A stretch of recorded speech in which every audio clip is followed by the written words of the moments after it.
Sure. Okay, are we good to go? All right, you were setting us up for your journey into the FAA.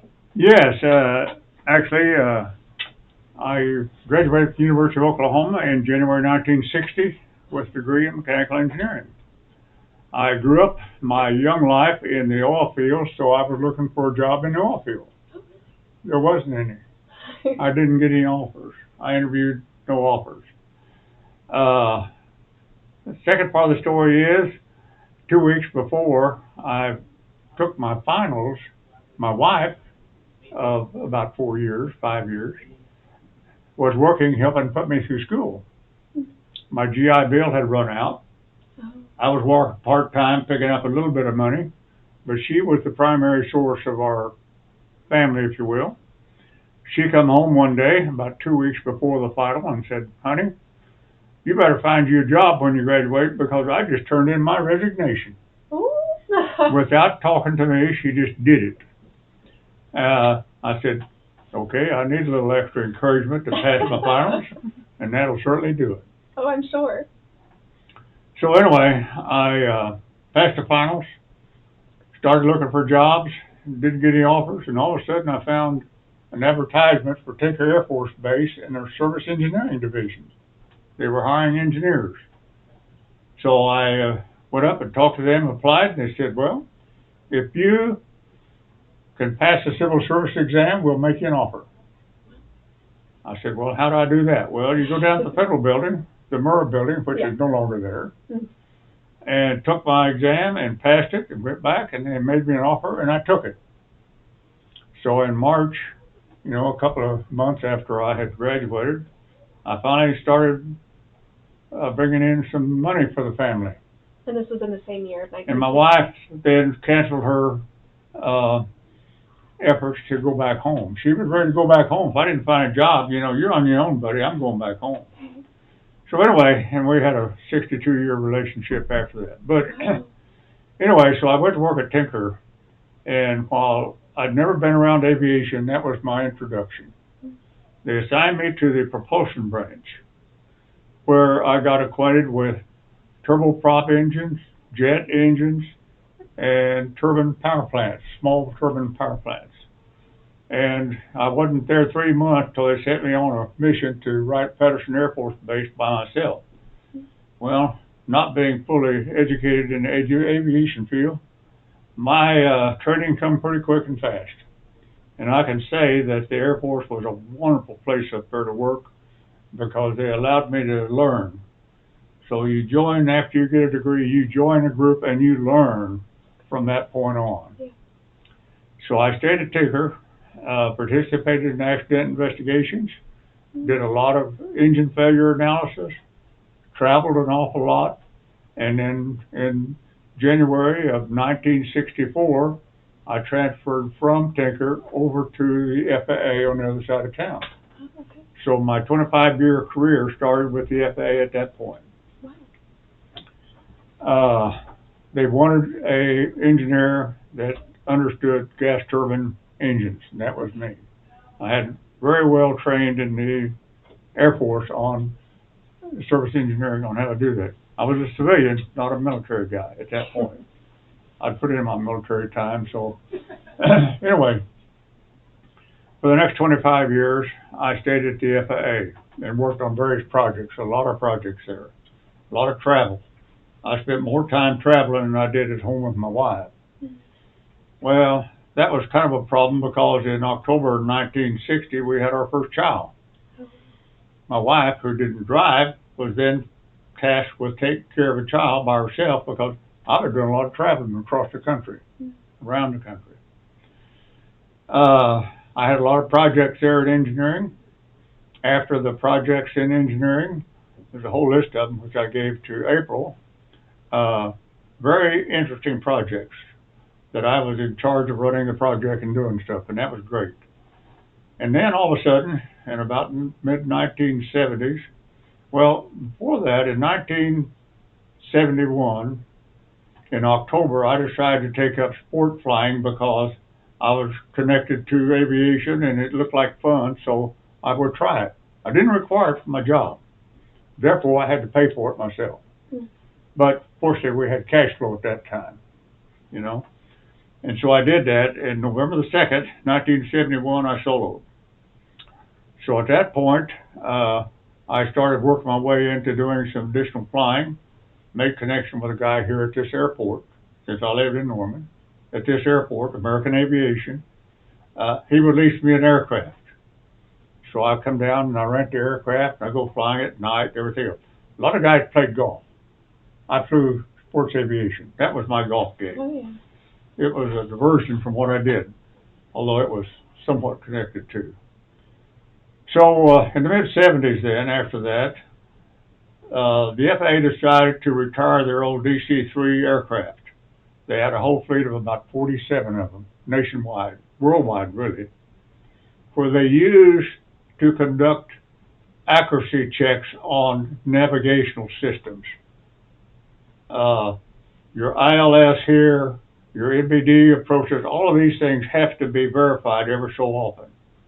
So I was over into flight inspection at that point on the staff because they were getting ready to retire the DC-3 and bring in some corporate jets, and they needed some jet uh, gas turbine aircraft engine experience to go out in the field and talk to various maintenance guys about what they were going to encounter when they left the old round reciprocating engines and became jet engine mechanics. So I spent about 3 years there, and a job came open adjacent to the organization I was in to be a supervisor of a small section of guys that did accident analysis and mechanical review analysis. We only had about 6 people.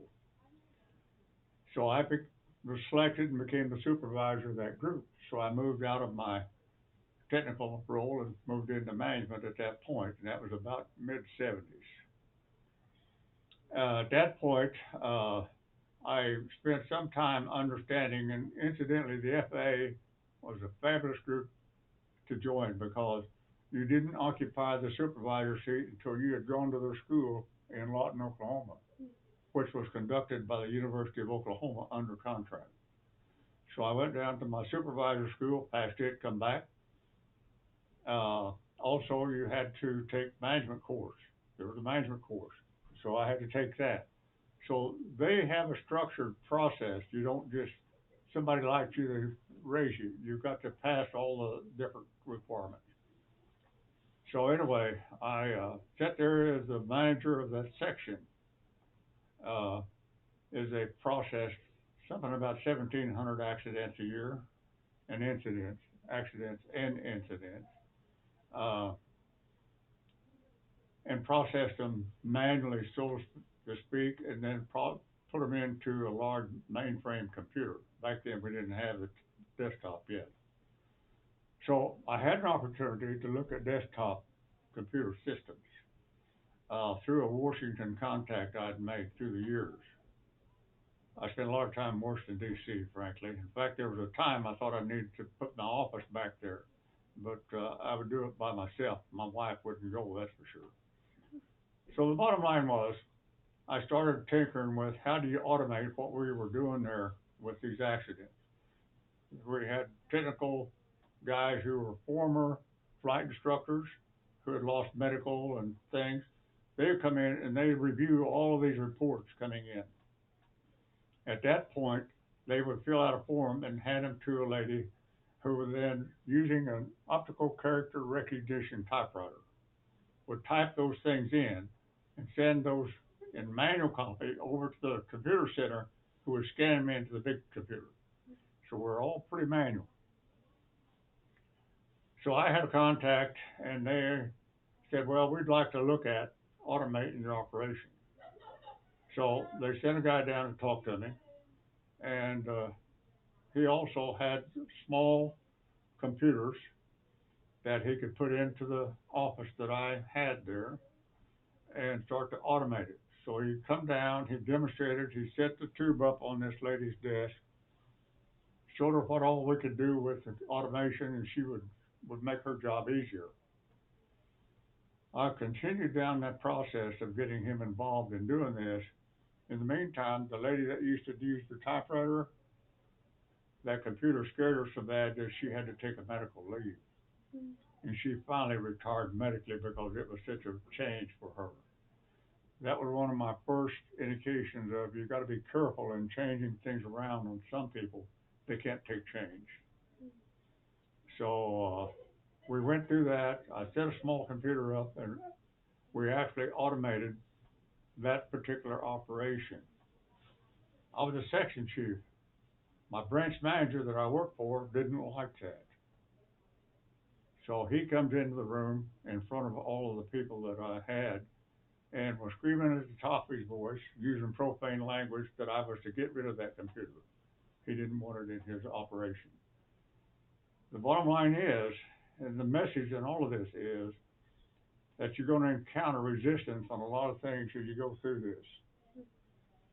So anyway, his boss, who happened to be an office manager, decided that what I was doing was correct, so he removed the branch manager and put him on a special project. So I continued this.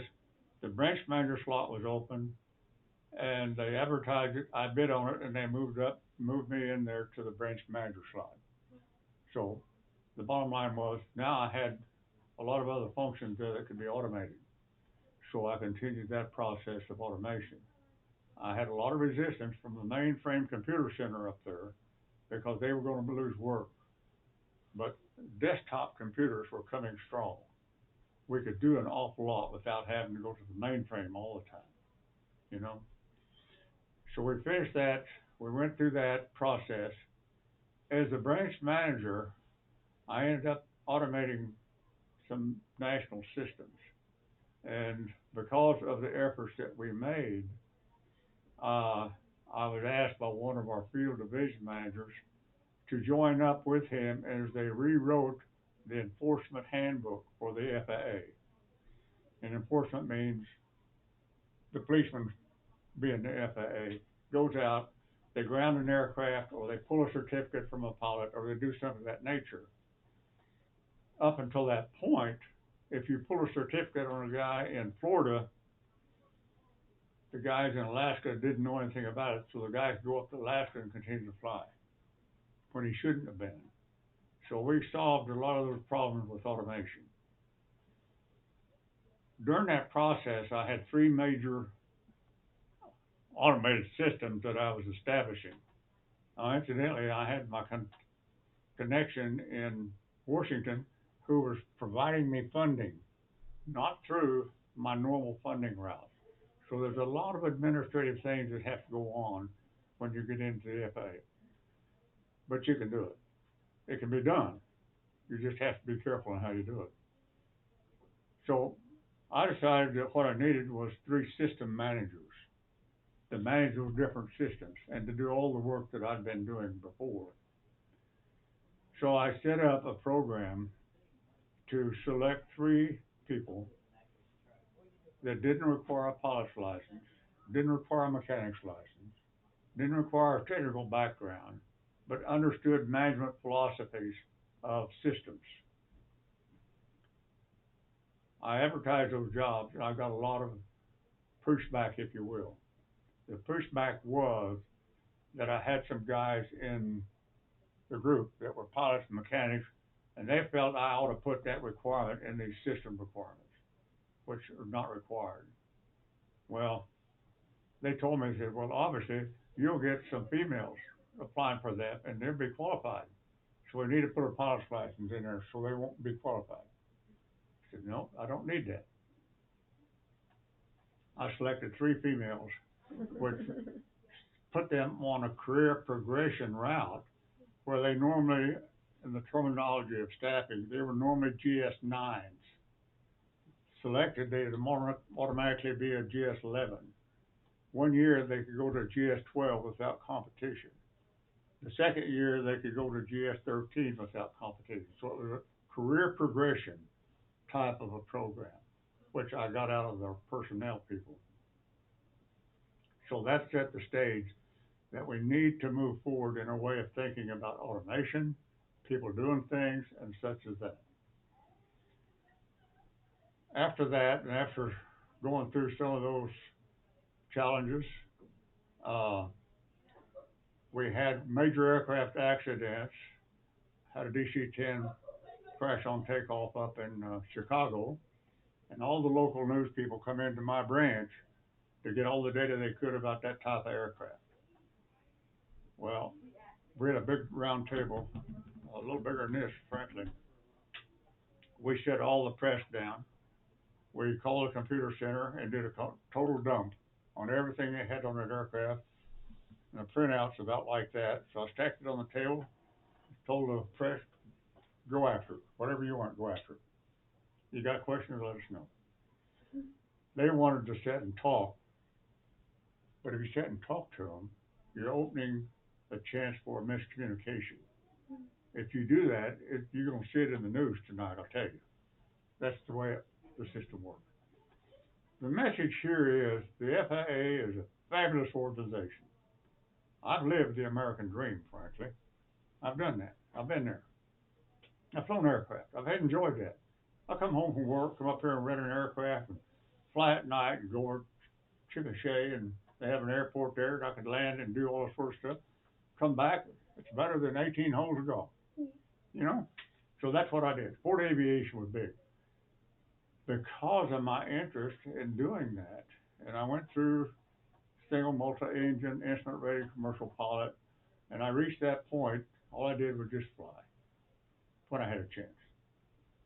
So you don't need to be a pilot to go into the FAA and function like they do. There's been a miscommunications on that issue. So the other line is that my division manager retired. He had some medical problems. He retired. And so when he retired, they advertised his job. I bid on it, and I became the division manager. I had developed relationships with the people in Washington because we worked with 3 different major groups in that division. That division also had a branch that developed all of the testing standards for mechanics and pilots, both knowledge-based and practical-based. So if you go take a pilot's exam today, a written exam, you're going to be taking some of the questions that we developed in my division. That's where it was. We had the safety data branch that I'd come out of. We did that. We had a third branch called engineering and manufacturing. They're the people that got all of the airworthiness directives from the field on different equipment. They published them and distributed them to the aircraft owners. So they had those 3 major branches in that division. That was quite a broad prospect of functions. But I'd already created relationships with Washington. That's where my money come from. You know, you need money to operate those things. They saw what I did, so they kept funding me. And that was good. So I had the funding to do what I needed to do. That's pretty much. And then in June of 1989, I decided it was time for me to move on. I'd had 25 years there. I had 5 years, 4 years, almost 5, with the Air Force. In my military time, I had about 32 years of federal service. Time to move on and do something different. So I did. I turned my retirement papers in. I had the greatest boss that you could want. He was a black fighter pilot, John Howard, passed away now. John was an old F-86 fighter pilot. Great guy. Let me tell you, fabulous. During all of these operations, I ran into a guy named Pat Poe. Did you all interview him? Yeah. You did? Yeah. Pat was just a fabulous guy. So we connected just because we think a lot alike. And he probably told you about his career being an FAA rep in England, and then from there into the European director, and from there into the Associate Administrative Alaska, I'm sure. All the time we're working at the Aeronautical Center, I was, and there was this lady named Lindy Ritz. Yeah. You talked to her? We did, and she said that you were a wonderful mentor to her as well. Oh, come on. The thing about the FAA, it's kind of like having a fraternity or sorority, you know. Yeah. We all support each other. We like each other. And that's why you get things done easily. Good. If you can work with people. Good. The secret is working with people in any of these fields that you get into in aviation. So anyway, the bottom line is, in June of '89, I took my retirement. Come home, and my wife said, "Well, honey, I'm glad you're retired. We got some windows in this house that need washing." I said, "Oh, well, I've got a job in 2 weeks. I'm going to move on. I'm not going to be." So she kind of threatened me there a little bit, you know. As wives do. So anyway, we got the windows done, but it wasn't what we really wanted to be doing. But anyway, I joined with a small business, helped them for a while, and joined a second small business, helped them get established and do some things in business development. Because of the contact that I had made through the FAA, I had a lot of relationships. You build your own network in life, and you keep that network alive by helping other people, you know, the way it goes. And while I was with the position of division manager, we had foreign dignitaries coming through the office interviewing us. There was one group from China. Now, I hear all this noise today about China, but I got to tell you, their people are fabulous. Their government, not so good. The people are fabulous. That's where it's at. And so, not long after I retired, I got a note from one of them. His name was Zuping Yu. He said, "Oh, Mr. Hall, we'd like for you to come to China and lecture our group here at the Beijing University of Aeronautics and Astronautics." I said, "Well, what do you want to talk about?" You know, me. So he sent me a subject, I prepared it, I accepted, and they paid my way over there for about 3 weeks in Beijing to do the lectures. The message there is the American aviation system is the premier in the world. I went to 12 different countries during projects and all after retiring. One with the University of Oklahoma, outreach at the time. We ended up in Dubai, United Arab Emirates, putting on a program called Project Partnership 21. All of these foreign countries really wanted to be related somehow with the U.S. aviation system. So it's great. It'll only be great as you guys move forward and help keep it great. That's where it's at. I was doing a project in Singapore. They asked me if I could certify their mechanics. I said, "I can't do that. There's a whole process you've got to go through." "Oh, we have this aircraft. We want to fly it to Christmas Island and back." "Well, I'm sorry. I can't help you there. Because I can't certify your mechanics. You in turn certify the aircraft as airworthy." But the bottom line there is, once you get the experience in the U.S. aviation system, you have international acceptability. You want to go somewhere else? I was fortunate. I've been up to Canada, to ICAO. Uh, Obviously, air traffic. The international language is English. You got to be able to speak English and talk English if you're going to be a controller in China or Russia or anywhere else. So the FAA is the standard for world aviation, and it's a constant. It's not easy. There was one time when, as a division manager, I got instructions from Washington that we needed to certify these guys flying small aircraft, sports aircraft, not certified necessarily. But we want to license those people to make sure that they understand the rules and that they're safe. They call it recreational aircraft.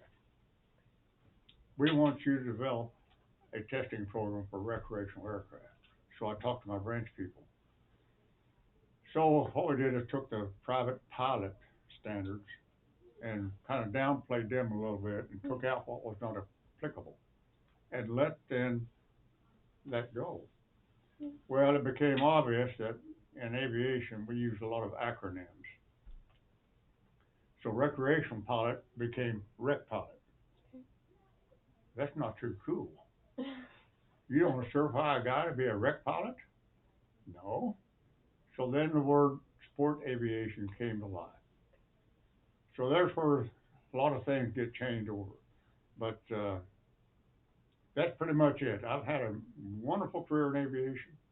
I appreciate April asking me to come back and deal with the next generations of people because I've had accident investigation.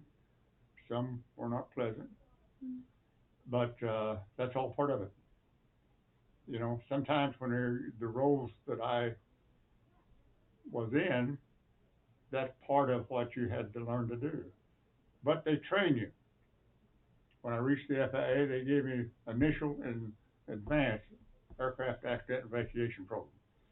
So there's things that they do that prepare you to do what they ask you to do. The bottom line is, like I said before, I've lived the American dream, all in aviation. But I didn't start out there. I started out because my wife threatened me to go back home if I didn't get a job. Huh? So that's what put me into aviation. Wow.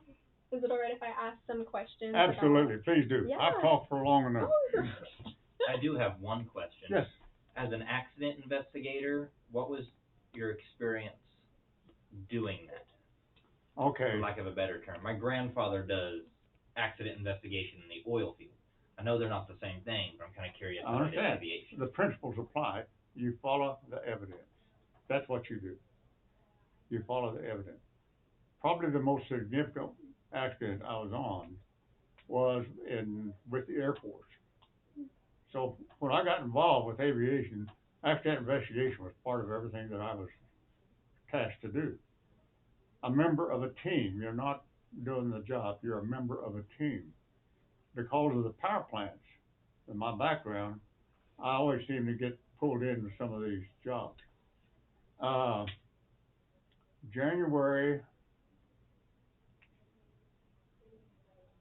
61 or 62, the Air Force had a B-47 accident. A B-47 was the original jet bomber. You know, 6 engines. The old engines were marginal, but that's okay. They crashed on takeoff at March Air Force Base at Riverside, California. So the technician and I were tasked to go out and be a part of that team. As we went through it, there's a lot of facets to a big accident like that. This B-47 had more fuel on board than the dry weight of the aircraft. You know the B-47s, right?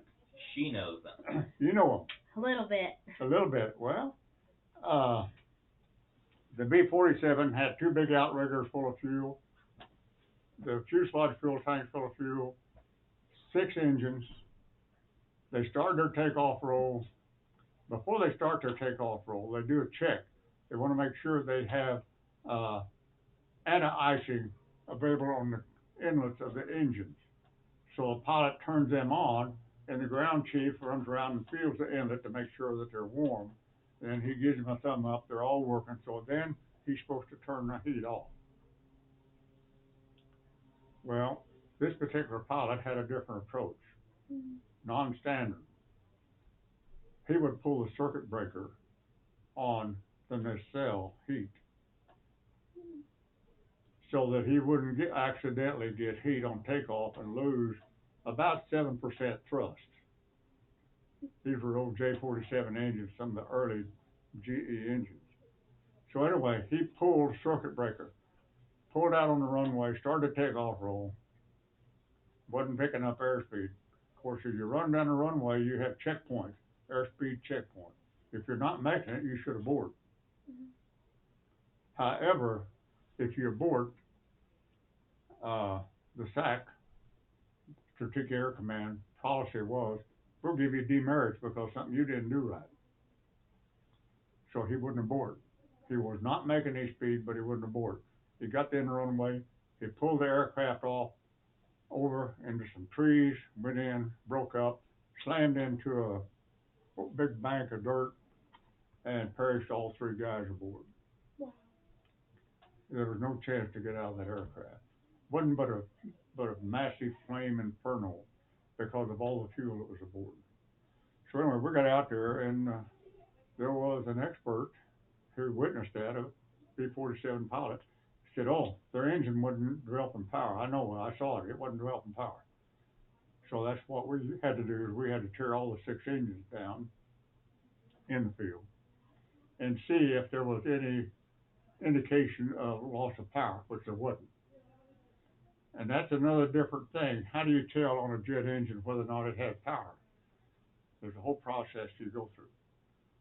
But anyway, we went through all of that, and so we advised the board that there was not a power loss. And that way we could come back to tinker. After a period of time, they come to find out they had special people on fire pattern and everything else to look at this whole operation. Air Force was very good about that. The bottom line is, the pilot, because he was upset whenever he took off, he wasn't mentally with what he was doing, but he was in the second of a 3 aircraft takeoff. They were going to do some trajectory bombing practice. Come in low, nuclear type stuff. Come in low, pull up on the side of a mountain. As you pull up, release the ordnance and let it fly up over the mountain and hit the other side. That was trajectory type bombing that they were practicing. The pilot pulling the nacelle heat circuit breaker, next to it he pulled the water alcohol injection. So he wasn't getting the water alcohol injection additional thrust that he needed.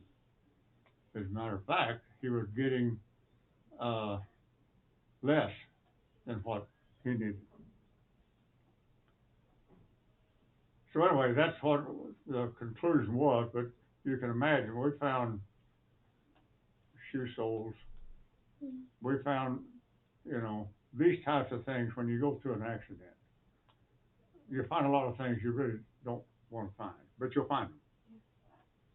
The bottom line is, about 2 years ago, I was just piddling around and was reflecting on B-47s and found a website that had been established as a memorial to all of the B-47 operations.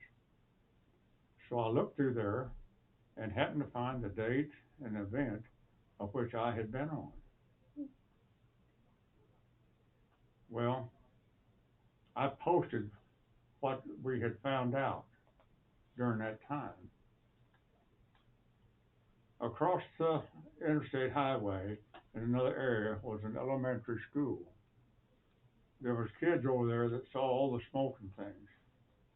Unfortunately, the crew's children worked at school. They saw all that. They didn't know what had happened. I posted what had happened that we found in that investigation. I got a very nice response back from a lady who at the time was a young elementary kid who now has grown up after the years, thanking me for letting them know what happened to her father. Yeah, I've got that piece of paper today. So there's things you can do to help other people. It's about people.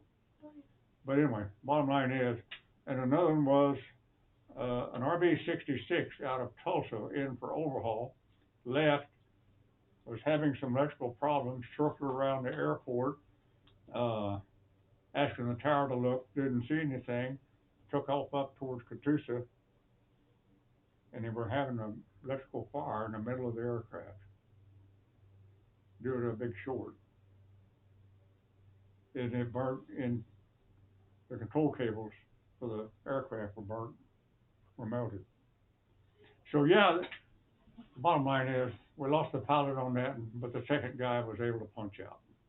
They were very low altitude. When we got over there, they brought an Army helicopter in from Fort Sill to take us and fly the path of the aircraft, and you could see where the items from the aircraft, which was the crew's luggage, had started dropping into the field and started fires. So there's a lot of things in aircraft investigation you go through, but it's always follow the evidence. Follow evidence. And you can't. The guy that was a high-time B-47 pilot, he was incorrect. It was not an engine problem. But we couldn't take his word. We had to look for evidence. and that's what happens in accidents. So that's the bottom line there. And there's some others, I won't get into those. But yes, and you learn a lot in that process. How do you do through a process like that? So anyway, after leaving the FAA, I did some small business work, and then I found out they had an aerospace program in outreach, so I went out there, not being too timid, found out it was under Dr. Richard Little, Associate Vice President of Outreach.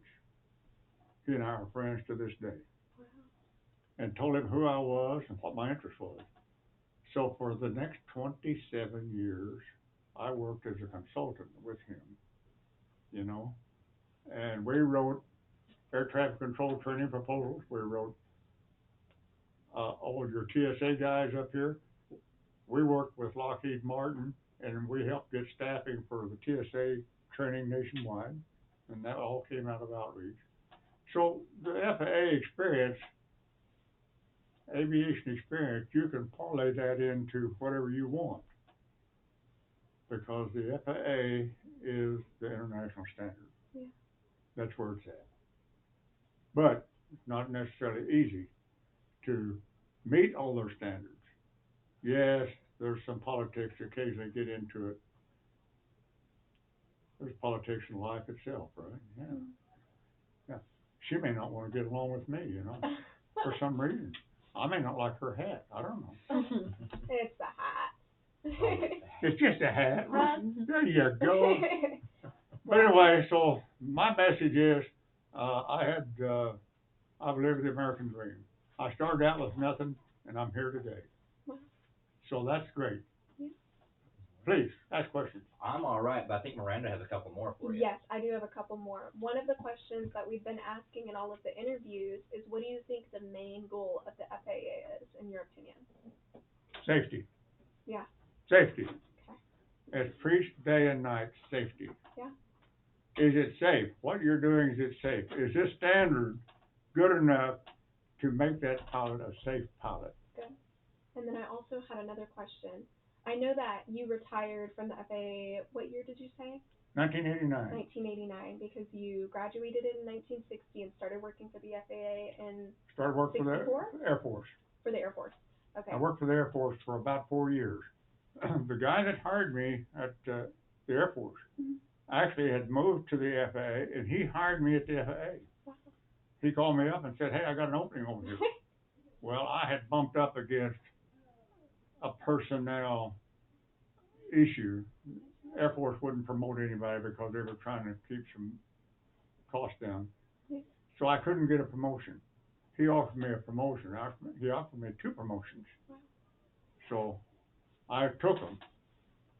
Once my boss at the Air Force found out what I was doing, he went and talked to his boss, and he came back and said, "Oh, Dick, I've got you a promotion here." Oh. Too late, buddy. Oh. I've got my FAA now. So this all made you really familiar with the FAA, obviously, after you told us all of these wonderful things that you got to do and be a part of. I was wondering what your perspective was. I know this was after you retired from the FAA, but on 9/11 and those effects on the FAA and in U.S. aviation, what your kind of perspective on that was and how that changed.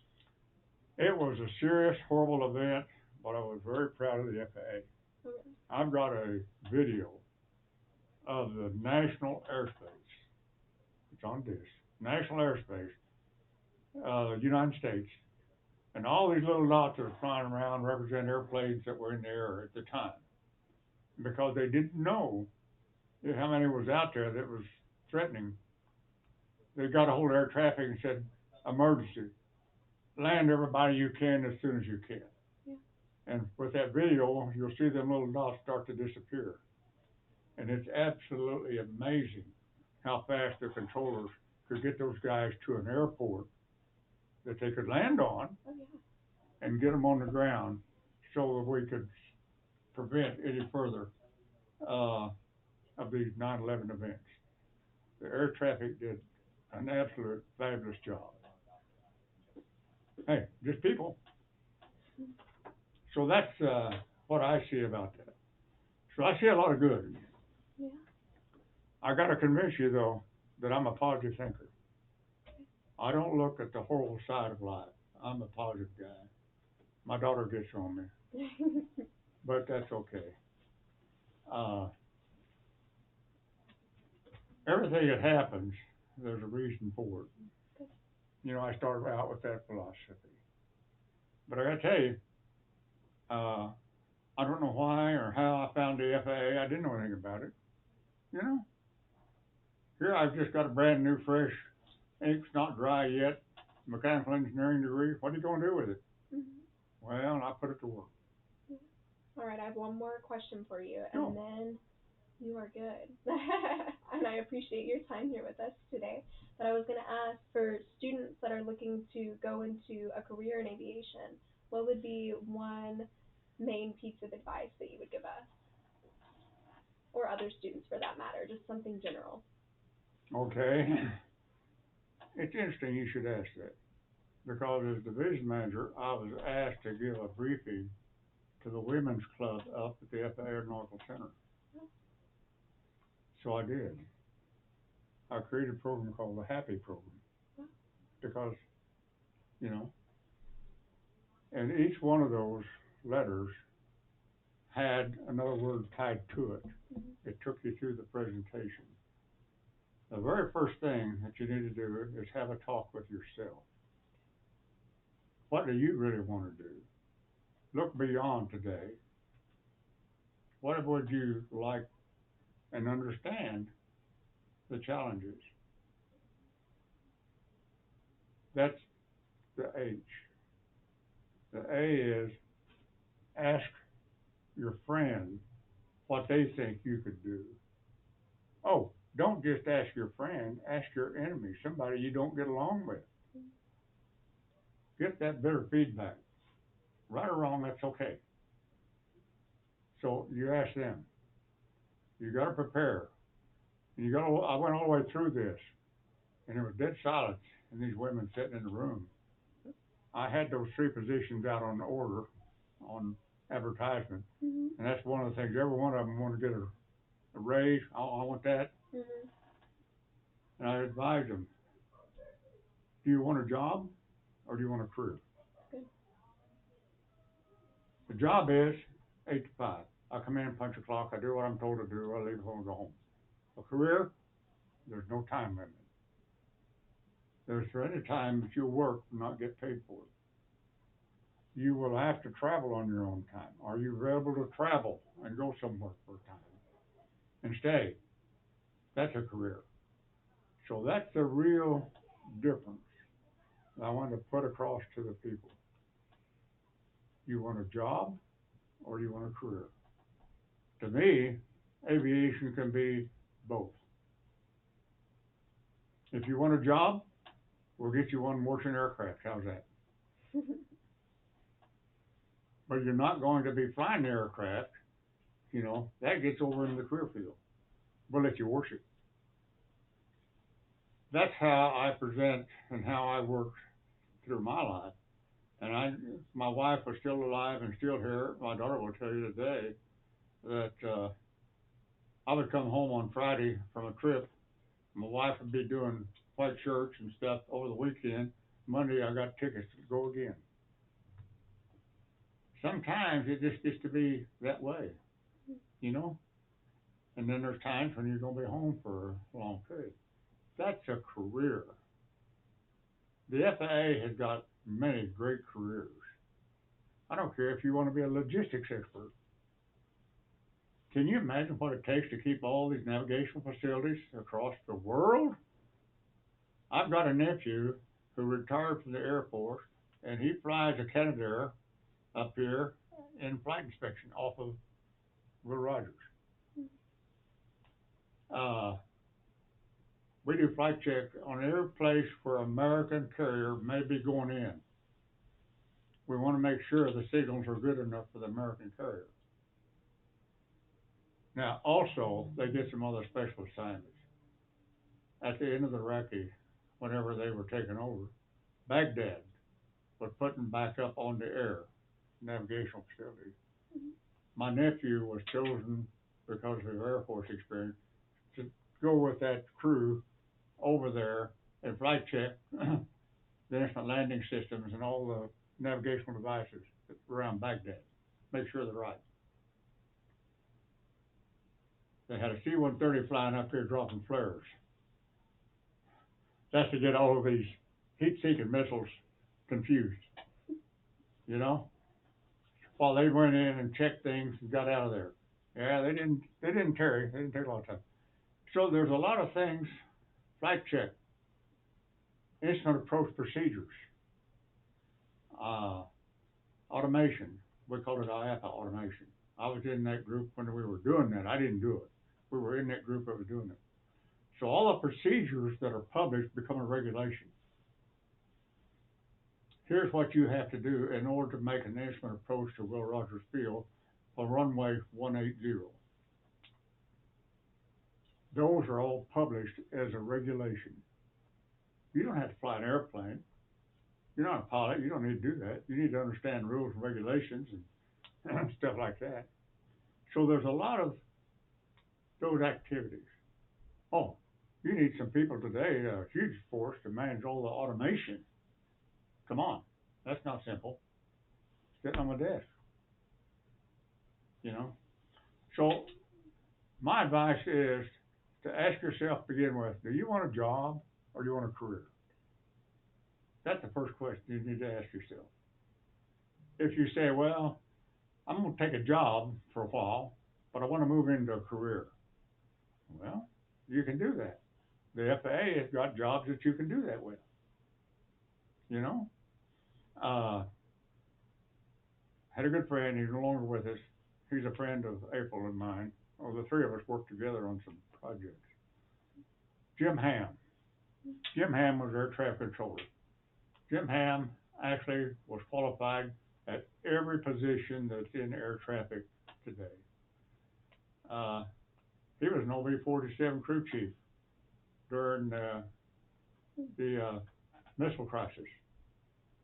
As a young 19-year-old crew chief, he was in charge of walking around the aircraft, nuclear aircraft at night in order to make sure it was safe. Well, let me tell you, that's a lot of responsibility for a 19-year-old. But Jim did it. And he went on.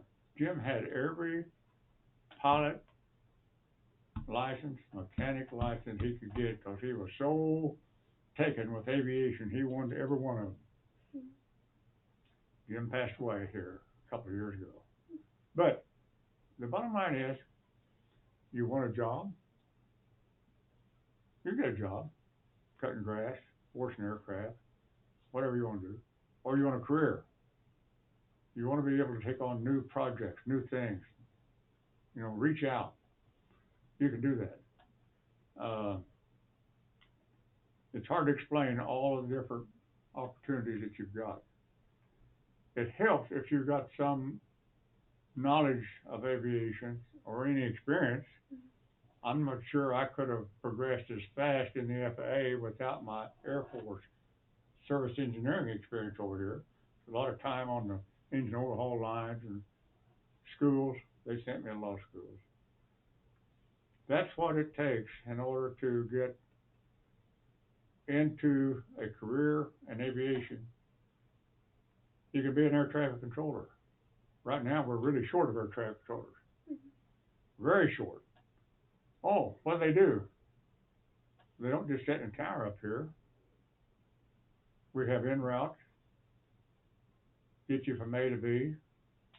Oh, we have approach control. Oh, okay. We'll take you off en route. We'll take care of you here in the main area. Then we'll hand you off to the tower. You know? So all of these different facets, and that's what I would encourage to look into it. If you want a career, air traffic, absolutely. That's a great career. They make 6 figures salary. Not bad. You know, you can trade your bologna sandwich for a steak once in a while, right? You do that.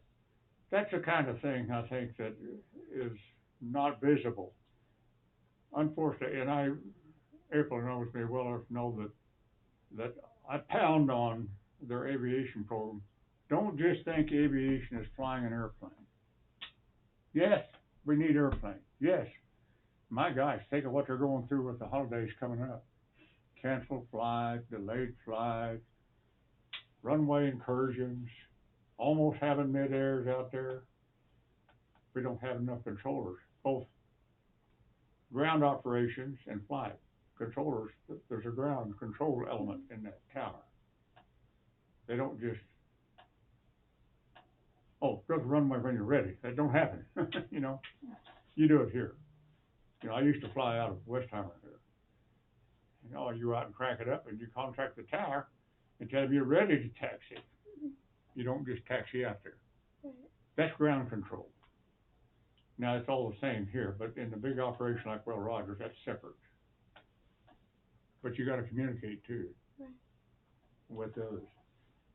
There's a lot of things that go on in aviation. It is very complex, but the U.S. has got one of the safest, most technologically advanced systems in the world. And if we're gonna keep it that way, cause it's not gonna get any better, we need each and every one of you to seriously consider a job with the FAA. Think about it. Explore it. Ask yourself, am I ready to commit, you know, sometimes 12, 14, 16 hours a day?